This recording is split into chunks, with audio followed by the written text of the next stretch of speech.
Welcome class 12। तो चलिए बेटा अब अपन आगे बढ़ेंगे। अल्टरनेटिंग करंट प्रत्यावर्ती धारा अपन ने शुरू किया था बेटा।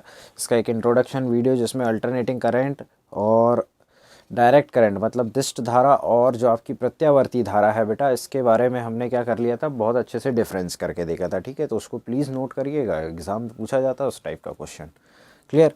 चलो, तो अब हम क्या करेंगे बेटा कि हमने अल्टरनेटिंग करंट के बारे में जान लिया था कि क्या होती है, उसका शिखर मान भी हमने देखा था, उच्चष्ट मान के बारे में, है ना। ठीक है, अब देखो बेटा अल्टरनेटिंग करंट की बात हो रही, तो इसका हम क्या निकालेंगे, धारा का औसत मान निकालेंगे। ठीक है, एवरेज वैल्यू निकालेंगे। ठीक है, साथ ही साथ में वर्ग माध्य मूल मान, जिसको आरएमएस वैल्यू भी बोला जाता है, रूट मीन स्क्वायर वैल्यू, ये हम निकालेंगे। ठीक है, तो सबसे पहले तो मैं आपको ये बताता हूँ कि हमें ये निकालने की ज़रूरत क्यों पड़ती है। ठीक है, पहली बात तो उसका सिग्निफिकेंस समझ लीजिए बेटा। क्या होता है कि जैसे ये आपकी अल्टरनेटिंग करंट है, दिखाई दे रही है आपको। ठीक है, अब यहाँ पे करंट 0 है, यहाँ पे मान लीजिए 2 हो गई और यहाँ पे मान लीजिए 5 एम्पियर हो गई। ठीक है, फिर यहाँ पे 2 हो गई और फिर यहाँ पे 0 हो गई। ठीक है, फिर यहाँ पे 5 हो जाएगी, फिर यहाँ पे 2, ऐसे करके ये बढ़ता जाएगा। ठीक है, मतलब आप देख रहे हैं कि यहाँ पे जो धारा का मान है वो बदलते जा रहा है। क्या बदलते जा रहा है, धारा का मान बदलते जा रहा है। ठीक है, आया समझ में, समझ गए आप इस चीज़ को। तो हम क्या बता सकते हैं कि यहाँ पे कितनी धारा चल रही है, नहीं बता सकते ना हम। ठीक है, तो हम क्या करेंगे कि इसका एवरेज करंट लेके आएंगे बेटा। ठीक है, फिर उसके बाद में आरएमएस वैल्यू के भी बारे में जानेंगे अपन। ठीक है, वो भी इसी कॉन्सेप्ट पर आधारित है। ठीक है, तो जितनी भी धाराएं चल रही है ना, जितना भी मान मिल रहा है उन सबको जोड़ दो। ठीक है, और जितनी मिल रही है उससे डिवाइड कर दो, तो ये क्या मिल जाएगा तुमको, औसत मिल जाएगा। औसत अपन ऐसे ही निकालते हैं ना, माध्य अपन ऐसे ही निकालते हैं। आया समझ में, क्लियर। तो ये उसी कॉन्सेप्ट पे आधारित है बेटा। तो धारा का औसत मान निकालेंगे हम। ठीक है, अब ध्यान रखिएगा, धारा का जो औसत मान निकाला जाएगा बेटा, वो कैसे निकाला जाएगा। देखो ये आपका क्या है, एक अर्धचक्र। क्या है, एक अर्धचक्र कंप्लीट किया धारा ने। ठीक है, अर्धचक्र। ठीक है, और जैसे ही धारा ने यहाँ से यहाँ तक देखो धनात्मक और ऋणात्मक दोनों एक साथ कंप्लीट किया, ये देखो ये कंप्लीट कर ला, तो ये क्या कहलाएगा बेटा, ये कहलाएगा तुम्हारा पूर्ण चक्र कहलाएगा। क्या कहलाएगा, पूर्ण चक्र। और जब भी पूर्ण चक्र कंप्लीट होता है तो धारा का जो औसत मान निकल के आता है ना, वो 0 आता है बेटा। कैसे, देखो ये 5 और ये भी 5। ठीक है, तो +5 -5 एक दूसरे को क्या कर देते, कैंसिल आउट कर देते हैं। ठीक है, तो इस वजह से क्या हो जाएगा कि औसत मान इनका 0 निकल करके आएगा। ठीक है, किसके लिए, ध्यान रखिएगा, पूर्ण चक्र के लिए। लेकिन अर्ध चक्र के लिए हम निकाल सकते हैं कि 2 5 2, इनको हम जोड़ करके, जैसे 5 2 और ये भी 2 है। ठीक है, इनको जोड़ करके 3 से डिवाइड कर दो, 3 ही है ना, ये देखो, तो 5 4 9। ठीक है, यह आ जाएगा 3 तिरका 9, तो 3 एम्पियर हम ये बता सकते हैं कि क्या है, औसत धारा है बेटा। ठीक है, और ये जो 5 है ना, ये क्या है, धारा का शिखर मान है। क्या है, धारा का शिखर मान है बेटा। क्या है, शिखर मान। मतलब यहाँ पे हम इसकी वैल्यू क्या रख सकते हैं, I बराबर I0 साइन ओमेगा टी। इस तरीके से हम करंट की इक्वेशन लिखते हैं जिसमें ये I0 की वैल्यू है। तो अगर मैं आपसे पूछूं कि I0 की वैल्यू कितनी है वहाँ, तो 5, तो आप यहाँ पे I कैसे बनाएंगे, तो 5 साइन ओमेगा टी, इस तरीके से आप लिखेंगे। आया समझ में। तो ये I0 का मान है बेटा, ध्यान रखिएगा। ये आपको क्या बताता है, शिखर मान बताता है। समझ में आया क्या टॉपिक पढ़ने वाले हैं, क्या निकालने वाले हैं, क्लियर हो गया यहाँ तक। चलिए अब देखते हैं आगे कि निकालेंगे कैसे। ठीक है, प्रत्यावर्ती धारा बहुत इंपॉर्टेंट चैप्टर है बेटा और इंटरेस्टिंग चैप्टर है, याद रखिएगा।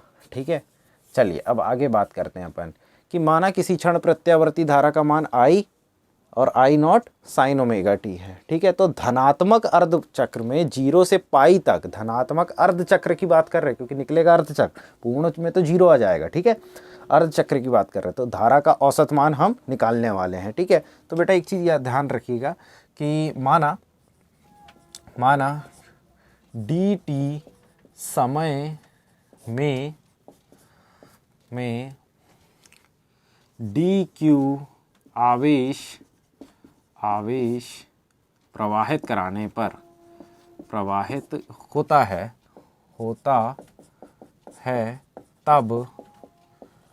तब तो क्या आ जाएगा बेटा, इधर देखो, dq बराबर क्या हो जाएगा, I dt, यही हो जाएगा, है ना। अब दोनों तरफ क्या कर दो आप, इंटीग्रेशन ले लो, है ना, छोटे से समय में छोटा सा धारा। ठीक है, तो ये कितना आ जाएगा, q, dq का इंटीग्रेशन क्या होगा, q, और ये क्या हो जाएगा, आई डी टी की जगह पे हम क्या रख सकते हैं बेटा, देखो ध्यान से, आई नॉट साइन ओमेगा टी रख सकते हैं, ये बिल्कुल रख सकते हैं ना। और ये 0 से t/2 तक इसकी लिमिट जाएगी बेटा, आया समझ में। और यहाँ पे डी टी भी रहेगा, आया समझ में, क्लियर हो गया। अब यहाँ पे हम क्या करेंगे बेटा, आई नॉट को बाहर निकाल लो क्योंकि ये तो कांस्टेंट है, ठीक है, ये कांस्टेंट है। फिर 0 से t/2 और यहाँ पे sine omega T D T. अब साइन ओमेगा टी का क्या हो जाएगा बेटा, माइनस कॉस ओमेगा टी हो जाएगा। तो यहाँ हम कितना लिख देंगे, आई नॉट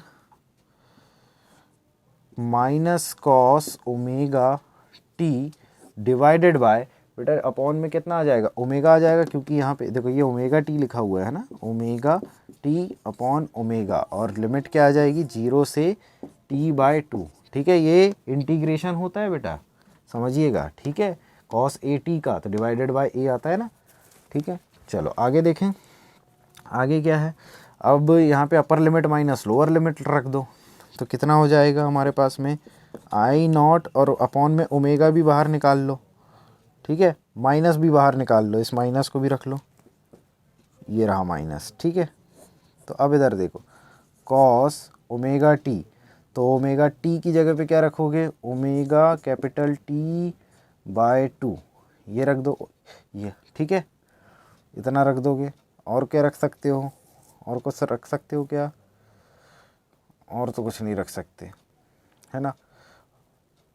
और माइनस कॉस लोअर लिमिट, तो कॉस ओमेगा टी मतलब कॉस ओमेगा इंटू 0, तो ये कॉस 0 हो जाएगा, है ना, सीधे कॉस 0 रख दो इसको, तो ये कितना हो जाएगा 0, तो ये कॉस 0 आ गया, ये 0 रख दिया हमने, आया समझ में बेटा, क्लियर। ओमेगा t/2 ये हमने रख दिया। अब ओमेगा टी की जगह पे क्या रख सकते हैं, 2 पाई रख सकते हैं। देखो ध्यान से एक चीज़ भाई, omega T is equals to 2 pi होता है ना, ठीक है, clear. Omega T is equals to 2 pi, याद रखो, ये करवाया जा चुका है बेटा आपको, ठीक है। तो ओमेगा टी की जगह पे 2 पाई रख देंगे अपन, तो कितना हो जाएगा, minus I not upon omega cos 2 pi divided by 2 minus cos 0 कितना होता है, 1 होता है, ठीक है। 2 से 2 कैंसिल हो गया, तो माइनस आई नॉट ओमेगा, ठीक है। और ये कितना हो गया बेटा तुम्हारे पास में, कॉस पाई होता है 180 मतलब -1, ठीक है। ये भी -1 भाई, ये भी -1 होता है और ये भी -1 होता है, कितना हो जाएगा, -2 हो जाएगा। तो minus I not upon omega -2, minus से माइनस कैंसिल क्योंकि मल्टीप्लाई में है, तो कितना आ जाएगा 2I0 अपॉन ओमेगा, ये तुम्हारे पास में आ जाएगा, ठीक है। Q इज इक्वल्स टू क्या आ गया, 2I0 बाय ओमेगा, इसको इक्वेशन 1 मान लो बेटा, आया समझ में, क्लियर हो गया यहाँ तक। चलिए अब Q इज इक्वल्स टू क्या, IT हो जाता है, ये आप जानते हो। Q इज इक्वल्स टू हम जानते हैं कि ये थोड़ा सा लिखना पड़ता है, Q is equals to IT, ये आप जानते हैं ना बेटा, ठीक है।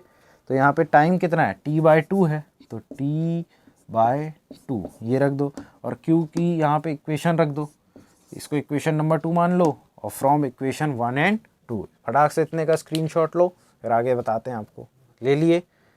चलिए आगे बताएं, देखो इधर ध्यान से, बहुत ही आराम से समझो बेटा, कोई दिक्कत नहीं है, ठीक है।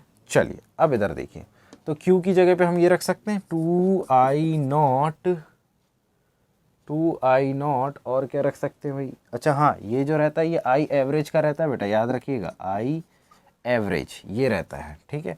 तो 2I0 by omega is equals to I average t/2 ये है, ठीक है।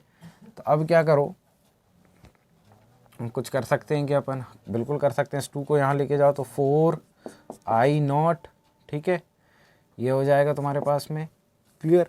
और इस ओमेगा को यहाँ लेके जाओ तो ओमेगा I एवरेज t ये आ गया, तो I एवरेज की वैल्यू चाहिए, तो 4I0 यही आ जाएगा तुम्हारे पास में 4I0, और अपॉन में ओमेगा t को ले आओ, omega t is equals to I average, ये आ गया तुम्हारे पास में, क्लियर। और कुछ आ सकता है क्या बेटा, और कुछ कर सकते हैं अपन इसमें, 4I0/2 पाई, ओमेगा टी की जगह पे क्या रख सकते हैं, 2 पाई रख सकते हैं, omega T is equals to 2 pi, है ना। अब भी आपको बताया था तो इसको रख दो, 4I0/2 पाई, तो 2 से 2 कट गया, is equals to I average, तो ये एवरेज करंट आ गया 2I0/पाई, ये आ गया बेटा, ठीक है, 2I0/पाई, जिसको अगर आप सॉल्व करते हैं तो कितना आता है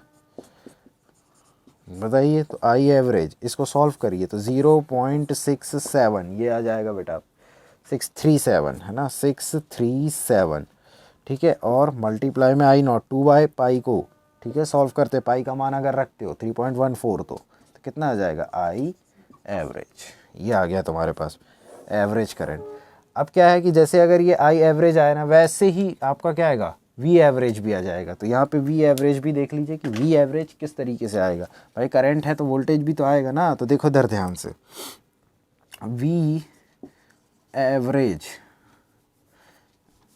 इधर देखो बेटा, वी एवरेज, तो ये कैसे आ जाएगा बेटा, वी एवरेज की अगर हम बात करें तो जैसे ये आया था ना, तो 2V0 कर लो, ठीक है, और यहाँ पे कितना आ जाएगा तुम्हारे पास में, कितना था भाई, पाई था ना, पाई, चलो तो V average is equals to, तो इसका मान कितना आ जाएगा बेटा, 0.637, सेम आएगा 0.637, ठीक है, V0 ये आ जाएगा, और ये तुम्हारा आंसर हो जाएगा, मैथमेटिक्स नहीं है, मतलब यही तुम्हारा क्या हो जाएगा, वी एवरेज। तो वोल्टेज भी एवरेज निकाल लिया, मतलब वोल्टेज का भी औसत निकाल लिया हमने, और किसका निकाल लिया बेटा, करंट का भी निकाल लिया। तो ये आपसे पूछा जाता है कि धारा का औसत मान के लिए व्यंजक ज्ञात कीजिए, ठीक है। फिर इसके बाद में हम करेंगे बेटा किसके लिए, वर्ग माध्य मूल्य मान के लिए करेंगे, किसके लिए करेंगे, वर्ग माध्य मूल मान के लिए, और वो बहुत इंपॉर्टेंट है, उसको बहुत ध्यान से देखिएगा, ठीक है, इसको नोट कर लीजिए। फिर अगली क्लास में अपन देखेंगे बेटा उसका डेरिवेशन, ठीक है, थोड़ा बड़ा चैप्टर है लेकिन अच्छा चैप्टर है, क्लियर।